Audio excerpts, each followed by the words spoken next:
Hey, I want to welcome Kennesaw Happenings podcast. To this podcast, we have a special podcast this morning. Rand Eberhard, I want to thank him for telling us that I needed to have Zach on the podcast. So, Rand, thank you for that. So, Zach, tell our viewers who you are, what you do, and who you serve. Well, my name is Zach Carden. I am a pastor. Used to be a pastor at Church of the Apostles, one of the associate pastors there for 12 years. Wonderful place. Loved working there. I was called just recently to a church right down the street here, Marietta Community Church. And I am the senior pastor. I'm the new senior pastor there. I was just recently installed as the new senior pastor, and I serve Jesus. That's a pretty good person.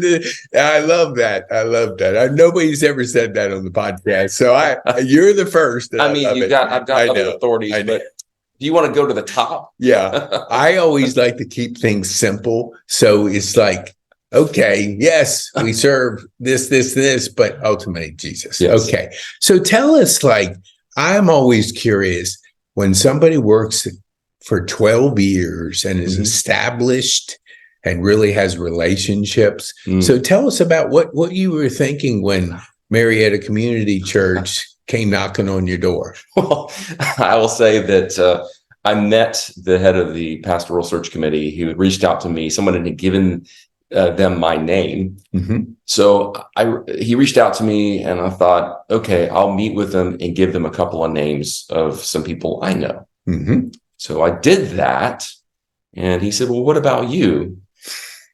And I said, well, I'm not unhappy where I am. I love my church. I mean, I've been there for 12 years. I've got deep relationships. And he said, well, would you pray about it? And I said, of course I'll pray about it. And then as time went on and he and I met again, I really liked him. He was a great guy. Mike Sanders is his name. And I said, okay, I'm willing to take the next step of talking to the search team. And if the search team thinks I'm a good fit, then I'm willing to move forward.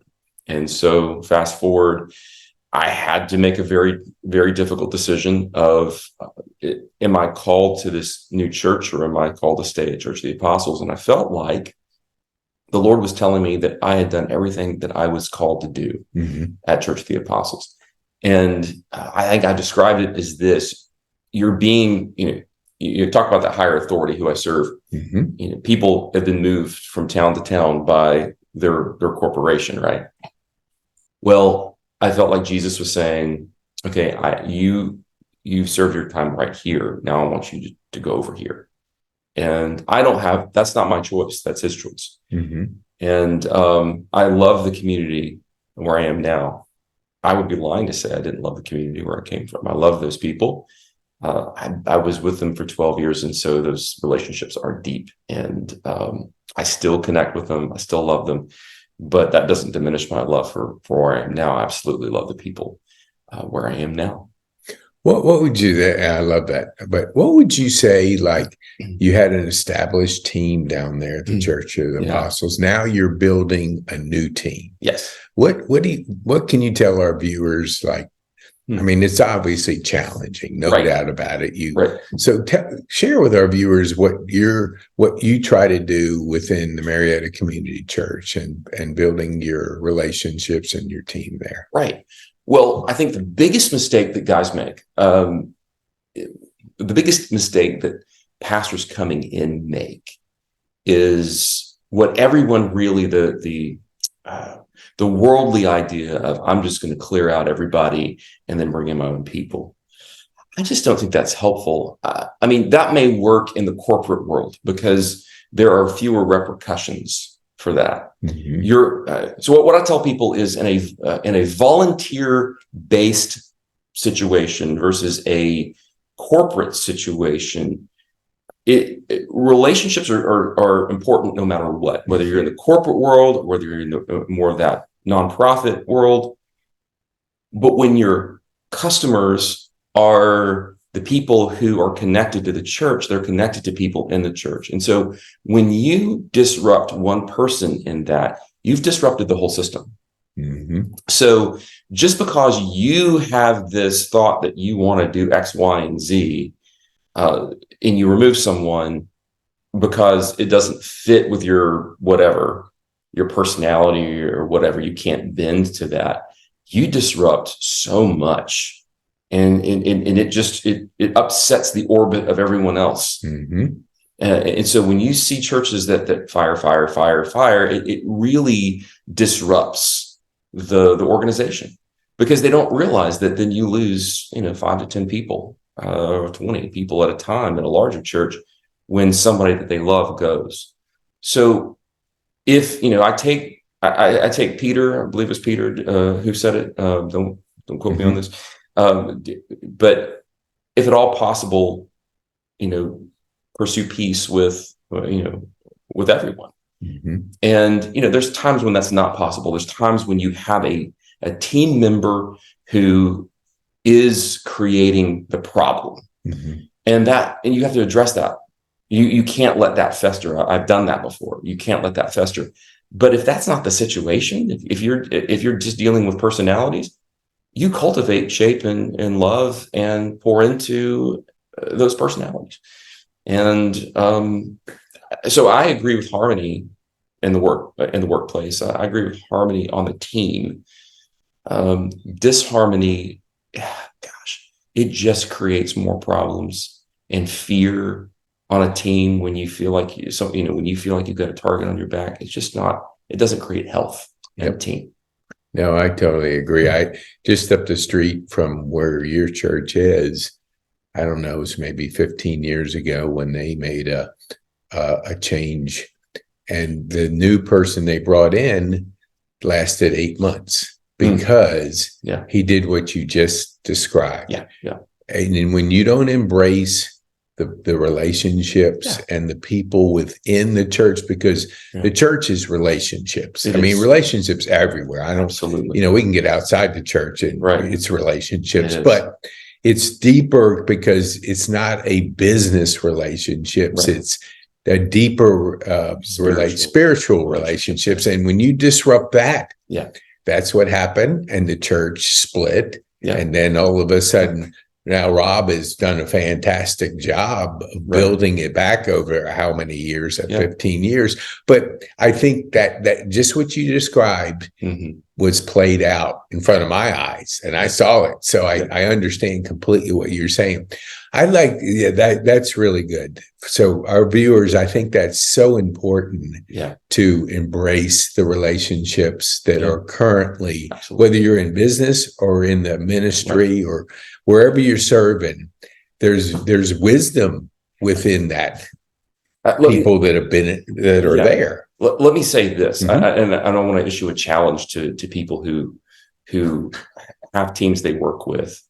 I would say it doesn't take much talent to fire people and bring in people that are ringers. Think of coaches that can have the money to bring in whoever they want to onto a team.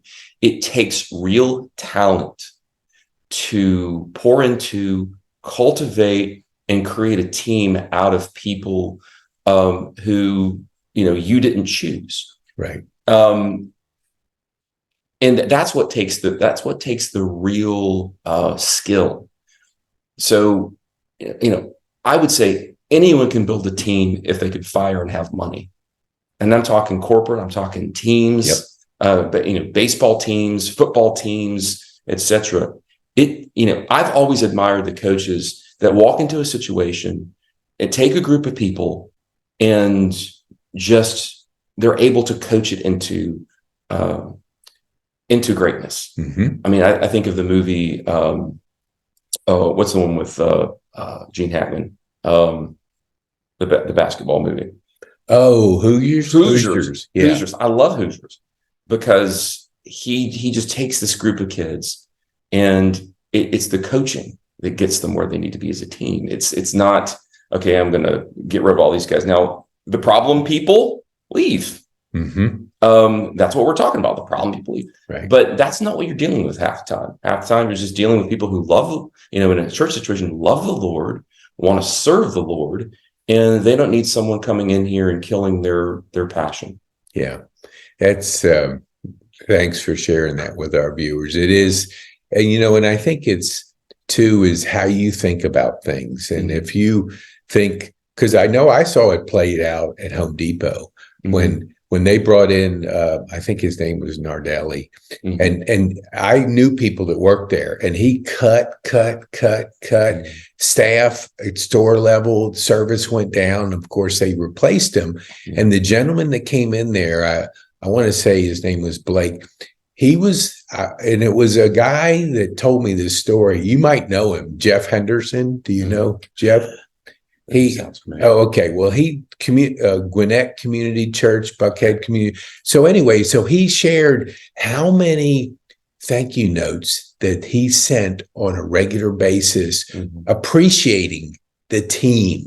Yeah. And all of a sudden, Home Depot makes a comeback because he took that existing culture and just got the best out of the culture instead of saying, hey, we're going to cut and improve the bottom line. Yeah, he improved the bottom line, but then eventually it came back to haunt him.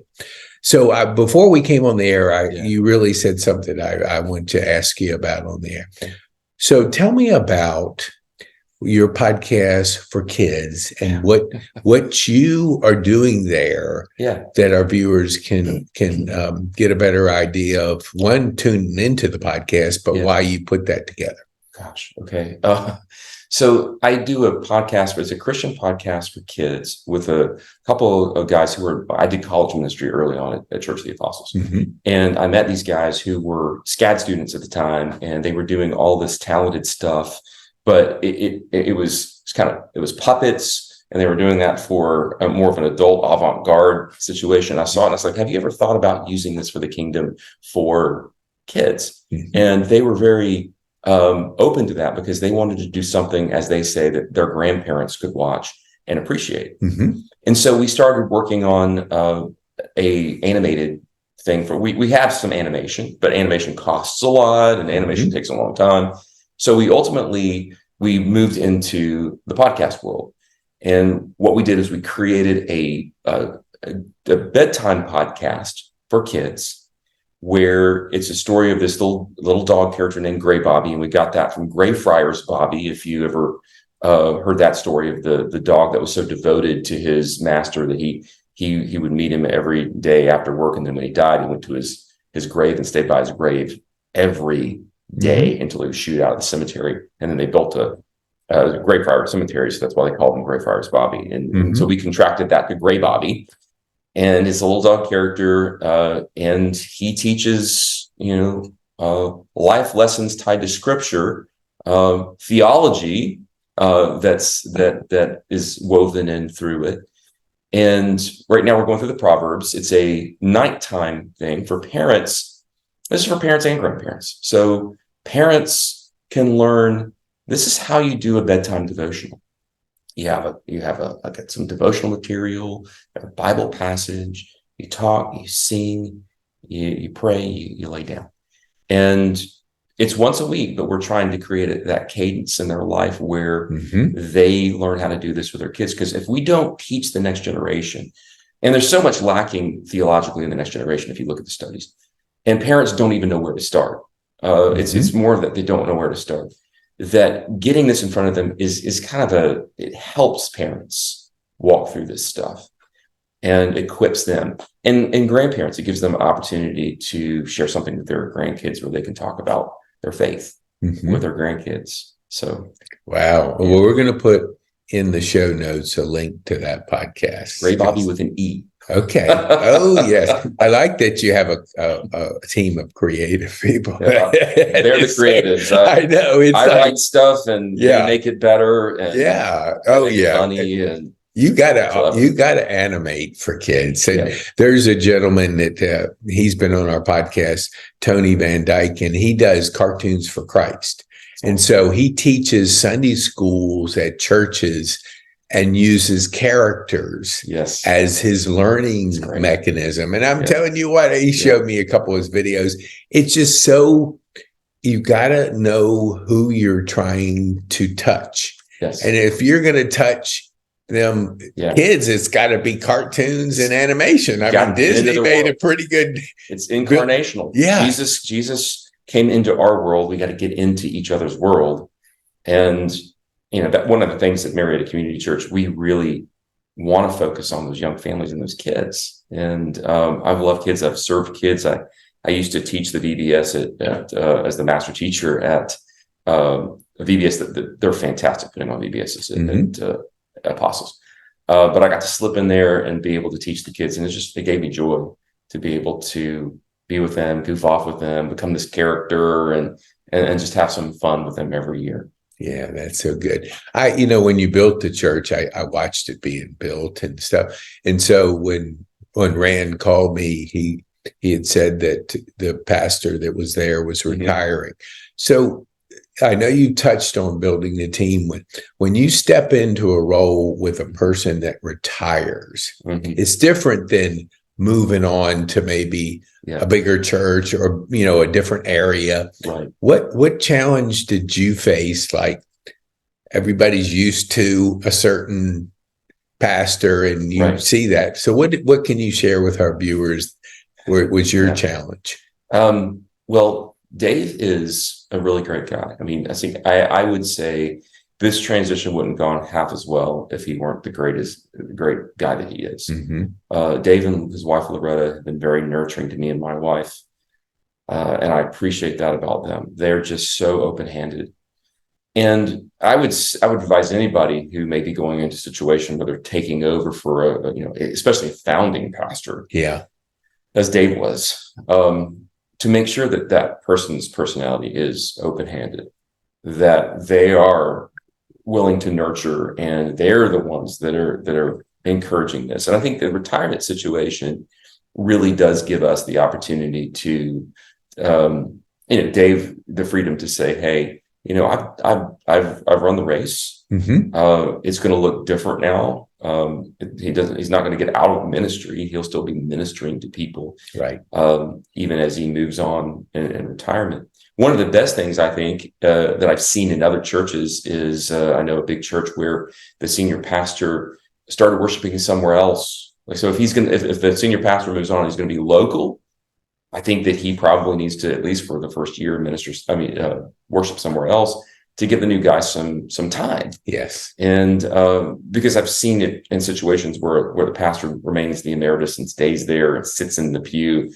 Who's everybody going to go to? Yeah. They're going to go to him. Yeah. No, because they've established those relationships. Yeah, exactly. Yes. It's normal. It's so to have that clarity, it's great to be able to step over. Dave is retiring to Greenville, and just to be with his grandkids, and that's some great distance. He will come back periodically to preach, and we really want that, and I encourage that. But I can't say enough about how great he's been through this whole process. Yeah, that's so good and I know a gentleman who retired.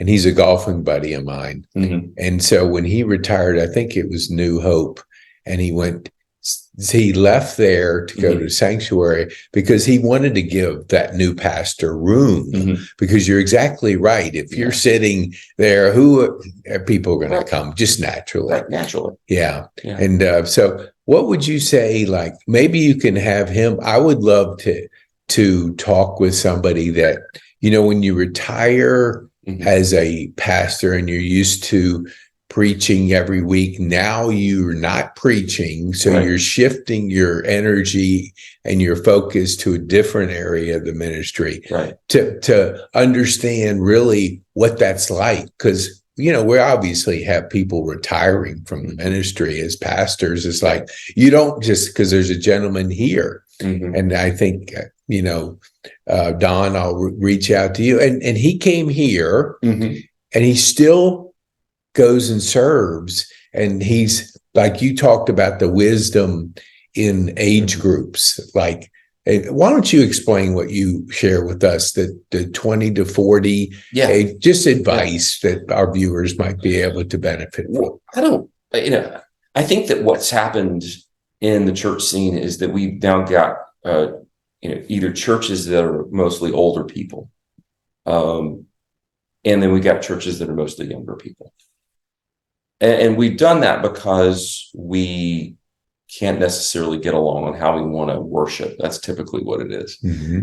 And what happens there is that once we've gone towards affinity rather than unity around the gospel, community around the gospel, what happens is we then take the wisdom component of many years. So the younger people can encourage the older people that these younger people are pursuing faith, and that's encouraging to them. But the older people have that wisdom to then also encourage the younger people. They've walked that road. I told a story on Sunday. We're doing a series on intergenerational community or intergenerational ministry, because that's what we are at Marietta Community Church. I think that's one of our greatest strengths, and we have to see it as a strength and not as something that, oh, well, this is no, it's the strength that we have. Because I told a story of when I was trying to minister to a young man who had gone to Georgia Tech, and he was top of his class when he graduated high school. In his first semester, he just thought he was going to fail out. And I didn't know what to say to him. Here I am in my 40s, and I'm trying to minister to this 20-year-old kid, 18 to 20-year-old kid. And I'm just like, oh, it's going to be great to share some scripture. It's going to be good. And that's fine. I mean, that's good. I mean, I'm not saying churches can still minister when they're grouped around affinity. Right. That's still, but it makes it more robust. I think that's the word, when you bring wisdom from an older person into it. Because I met later that week with a guy who'd been a campus minister for 25 years. And I shared that with him, and he says, oh, they all think that when they come in, and it's going to be okay because the curve hits, and then they're okay after that. Well, it was absolutely true for him. And if I had that wisdom to share with him, it would have made it so much better, because then you have somebody who said, I've been through what you've been through, and I can tell you there's light on the other end of the tunnel. Yes. I hadn't been through it. Right. I hadn't lived enough life to see that. I hadn't ministered in that community. I had not seen that. But you have that opportunity then to share that wisdom. And when we segment that, it's like taking two catalysts and setting them apart from each other. When you bring those catalysts together, it creates something even better. Yeah, that's so insightful that we have to have a perspective that's wider than just our current generational age group. And wisdom comes in lessons in life. Yes. And I like when you were sharing with Virginia down before we came on. She, obviously, we all do it. We want to be with our grandkids. Absolutely. So she's going to a church where her grandkids go with her mom. Right. And so she's going there because of that. But the music's a little different in that environment. Right. And so you were kind of sharing with her a little bit about what Marietta Community Church believes. So would you share that with our viewers? Yeah. Well, we first of all, we try not to be too loud. I know that's a problem. And loud, I'll just say loudness is relative. So what's loud for someone's not loud for another person. So if you come in and you think it's loud, then I'm sorry. But we have a blend. Our worship is blended, and it's intentionally blended. We have contemporary, we have drums, we have guitars, but we also have choir. We have that choral representation, and we have tried to do our best to blend that and help each generation appreciate the other's preferences in worship. I'm reading a book called Compelling Community, and one of the things that it says is that our community should not be based around affinity. It should be based around the gospel, because if you look at the early church was made up of all these random people, and the only thing that really brought them together, the only thing they could agree on, was Jesus. And if our community is powered by that what we agree on is Jesus, then everything else is easy to solve. Right. And then we can learn to appreciate what someone else loves. And learning to appreciate what someone else loves is love itself.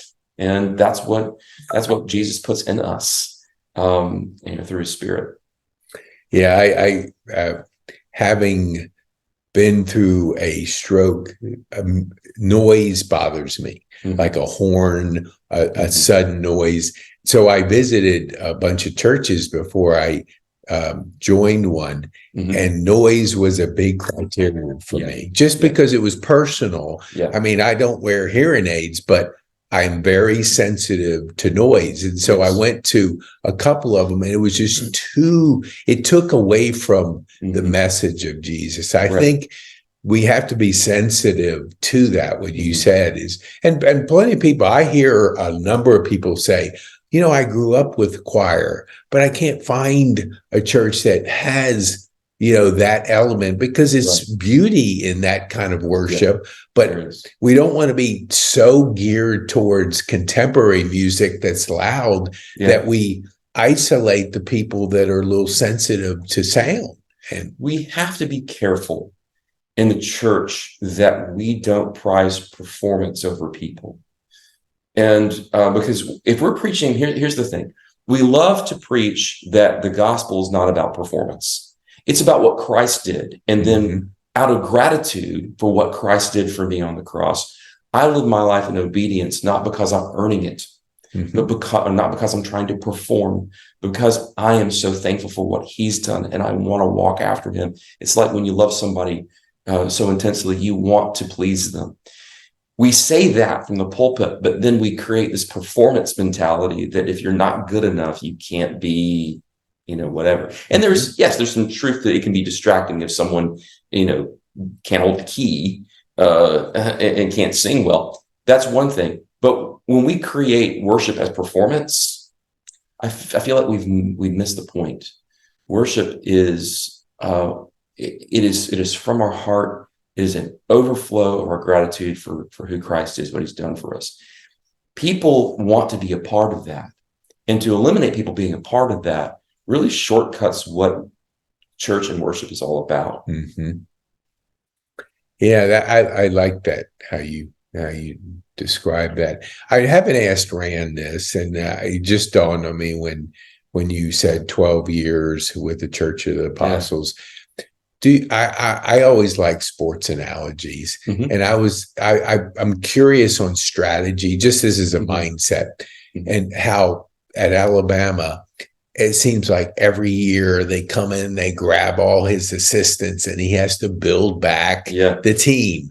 So it's like a revolving building of the team, but he had his general philosophy. Do you feel that because of your training at the Church of the Apostles, that people will say, man, if somebody has had time in this ministry, they're probably different than maybe another place? Did you ever see that or feel that people would leave and go start churches or be recruited? I think that we have to be careful, again, having worked at Church of the Apostles for 12 years. There were a lot of people who'd say to me, well, why don't you start a church? Why don't you do this? Why don't you do that? And I didn't feel at peace about that. I didn't feel at peace. Everybody has to listen to what the Lord is leading them to, what their conviction is. And for me, my conviction is I had a very, very clear conviction from the Lord from the first day I started there. And I knew that I wasn't done until that was done. And the Lord let me know that was done. But I think that there's a temptation to go into a church like the Church of the Apostles, similar churches where you're under a exceptional leader, and then you're recruited to be a leader at a large church somewhere doing whatever. That was never my desire. I've always, one of the questions they asked me is, okay, we're a smaller church. We're not like Church of the Apostles. We're not this huge church. Are you okay with that? I'm like, the comedy here is that I've always been a small church person. I love community. And that God would call me for 12 years to a church as large and as influential as Church of the Apostles was that took an act of God to get me in there in the first place. Right. And then believe, oh gosh, this is Church of the Apostles. What can I do here? And Jesus saying, no, you can't do anything, but if you let me, I will do things through you. And I think that you have to first and foremost in a situation like that, have a clear conscience before the Lord that if you're being called to something, it is God's idea and not your pride. Right. And there are many times guys go and they crash and burn because they've either listened to too many voices around them. They haven't had people counsel. And I'm not talking about Church of the Apostles. I'm talking about, I've seen it in large churches. And they haven't really, really considered what the cost is to your family. I mean, I spent 12 years at Church of the Apostles, partly because of my family. I didn't want them to be under the microscope. I wanted them to grow up being able to just have the opportunities to kind of be anonymous and not the pastor's kid. And so, yeah, I think that you really have to think about what's important for your family. Right. What is the draw? What's pulling you away? If it's self-centered, what's pulling you away? Don't go. If it's Christ-centered, go. Best thing that Dr. Youssef said to me when I told him about this opportunity and asked him to give me advice is he said, if this is a 7-year itch, do not go. He said, but if this is a call from God, you cannot stay. That was great advice. Wow, that is. I like that. Because we all are familiar with the 7-year itch and what that means. And I think that's more self, like you said. And that's not the calling, the Christ focused that you need to. Because I think, do you feel that there's like you've surrounded yourself with some wise people? Because you talk about in the earlier about seeking out older people that have more of a life lesson. Yes. Did you surround yourself over the years with that? Absolutely. Okay. I know I need it. I knew I needed it. I've longed for it my whole life. When I was younger, you couldn't find people to disciple you. Couldn't find people to come alongside you. It just was a different era when I came to know the Lord at 17. And but there are people who are willing to walk with you. And sometimes all it takes is you just to go to, I think that any older man or any older woman, if you were to come to them and say, I just need your wisdom in my life, I need your counsel in my life, then I think that they would be wholeheartedly willing. They would probably feel like they weren't prepared for that. Everyone feels like they're not prepared for that. I don't care how old you are. If you feel like you are, sometimes that probably may qualify you as maybe not the best mentor. We all have this sense of, well, I'm still learning. And that is the best mentor ever, is the one that knows they're still learning.